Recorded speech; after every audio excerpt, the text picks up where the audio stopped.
Anda kembali di Apa Kabar Indonesia Siang, pemirsa. Informasi berikutnya ini sangat inovatif sekali, di mana ada seorang pemuda yang kembali membuka peluang kerjanya sendiri. Ya, ia membuka peluang kerja ini via media sosial miliknya.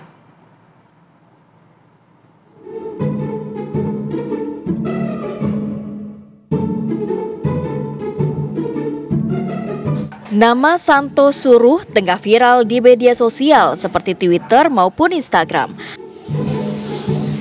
Melalui akun Instagramnya, Santo menawarkan jasa untuk disuruh apa saja, mulai dari beli makanan, bersih-bersih rumah, mengepel dan juga menyapu, menguburkan kucing peliharaan yang mati, sampai memberikan makan burung dan juga menebang pohon atau membersihkan kebun. Berawal dari coba-coba, ternyata aksi Santo itu membuahkan hasil. Santo pun kerap mendapatkan panggilan dari pengguna jasanya yang disuruh melakukan sesuatu.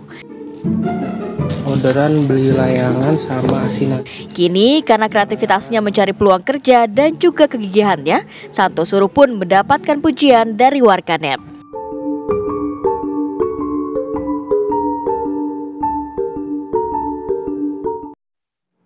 Untuk mengetahui bagaimana sebenarnya sosok Santo dan kenapa dia memulai jasa suruh-suruh, sudah ada rekan kami pemirsa yang berada bersama Santo, ada Yudika Suwandi. Yudika, silakan.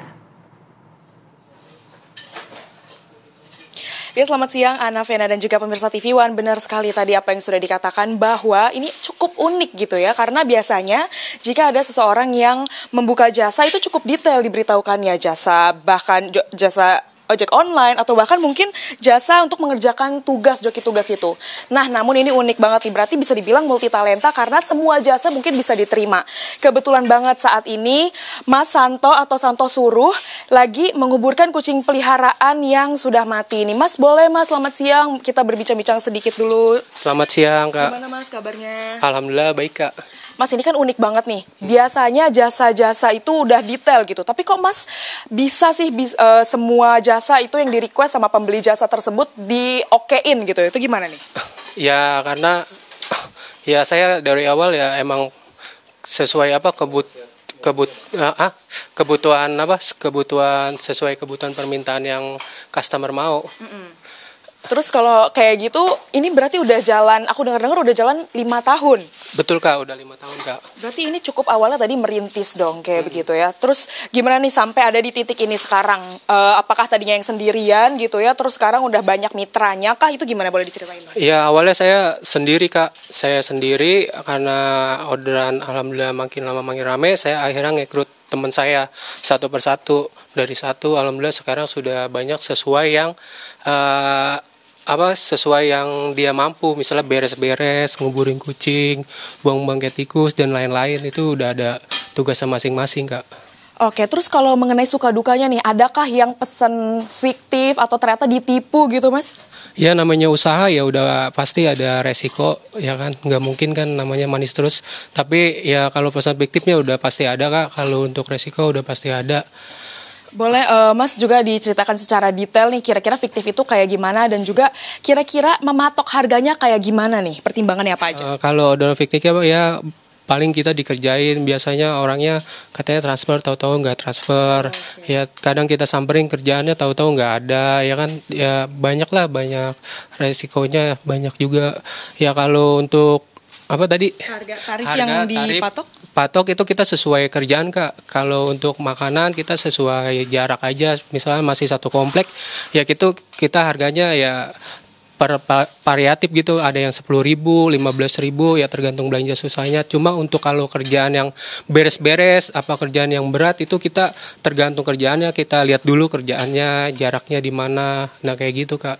Boleh dong Mas diceritain kalau waktu itu tadi aku tuh dengar ada yang unik banget kayak misalnya beliin buah ke ibu-ibu yang lagi ngidam, itu gimana, mungkin boleh diceritain dong Kak? Iya bener, Kak, jadi kan misalnya namanya orang ngidam ya kan, dia kepengennya aneh-aneh ya kan. Nah itu kadang kalau orang ngidam ya pasti kita turutin ya, Kak, semampu kita ya. Kayak misalkan nyari pohon capi ya kan, ya itu kita cari, Kak, sampai ketemu. Harus yang dari buahnya itu kita petikin, kita cari. Misalnya pengen jambu merah yang emang benar-benar dari pohonnya, itu kita cari pohonnya walaupun langka ya kita cari informasi sampai dapat, karena kan namanya orang ngidam kan kasihan bayinya, kita juga saling nolong. Terus selain itu ada yang lebih unik lainnya nggak nih selain untuk membelikan makanan yang mau oleh ibu-ibu yang lagi ngidam nih selain itu? Ya ada Kak variatif ya namanya dan kayak gini, misalnya kayak cuma bersihin sawang itu kan kayak hal-hal sepele tapi menghasilkan uang ya kan, kayak ngubur kucing kayak gini kan, ini hal-hal sepele kan bisa dilakukan, kayak buang bangkai tikus, kadang ya kayak got mampet, ya banyak lagi sih. Kalau yang lebih simpel lagi yang kayak cuman sepele selain tadi, adakah mungkin yang betulin genteng bocor gitu terus ditolak gitu mungkin? Ya pernah sih kayak kerjaan kasar yang kita tolak, takutnya resiko juga karena resiko yang kita ambil. Ya contohnya misalkan Bu ini atapnya udah rawan, kita nggak berani kayak gitu. Oke, berarti Mas maunya ini menjadi inspirasi juga buat iya. Karena awalnya tadi aku dengar coba-coba, bener kan Mas coba-coba awalnya? Iya awalnya saya coba-coba juga ya kan, ternyata banyak yang mau, banyak yang minat. Ya inspirasi saya sih buat kedepannya buat teman-teman coba bikin, sebenarnya tuh kerjaan banyak ya kan, yang penting kita mau melakukannya, jangan gengsi, selagi halal kita kerjain, karena sebenarnya kerjaan tuh di lingkungan kita tuh banyak, cuma kan kadang tergantung kitanya, kita tanemin kejujuran, kita tanemin rasa gengsi itu kita buang jauh-jauh. Terus Mas kalau pekerjaan yang agak di luar nalar nih, yang sampai harus mau nggak mau Mas tolak, itu ada nggak? Ada ya, kayak misalkan kayak ya nemenin berantem ya itu juga ada juga, misalnya nyalinya dia kan nggak berani tuh, minta temenin biar dia ada nyalinya kan, biar berani, ya itu ada juga. Terus tapi mata-mata juga ada, mata-matain kayak misalnya mata-matain selingkuhnya juga ada kayak gitu, kita suruh anggota kita. Ada lagi kah yang lain Mas selain itu, nemenin berantem? Ya, ditolak kira-kira yang ya yang ditolak itu ya banyak ya, kayak misalnya yang aneh-aneh, misalnya kayak ya barang yang nggak mau dibuka, misalkan kita nganter barang juga, nah itu kan takutnya resiko barang yang nggak benar, nah harus kita buka di tempat kayak gitu. Saya tolak. Terima kasih Mas Santo. Sama-sama Kak. Selamat melanjutkan aktivitasnya kembali. Itu dia pemirsa TV One, gak ada lagi sekarang alasan untuk bermalas-malasan atau juga untuk beralasan bahwa lapangan pekerjaan itu dikit atau nggak bisa itu menggunakan talentanya. Buktinya sendiri ada Mas Susanto atau Santo Suruh yang menerima semua jasa ya, tapi tetap harus dengan pertimbangan yang matang. Sementara itu yang dapat saya sampaikan, kembali ke Anda di studio Venana. Waduh, luar biasa ya Mas Susanto ya, patut ditiru. Yang penting halal gitu. Apa saja boleh asal halal. Terima kasih banyak Yunika atas laporan Anda dari Bekasi, Jawa Barat.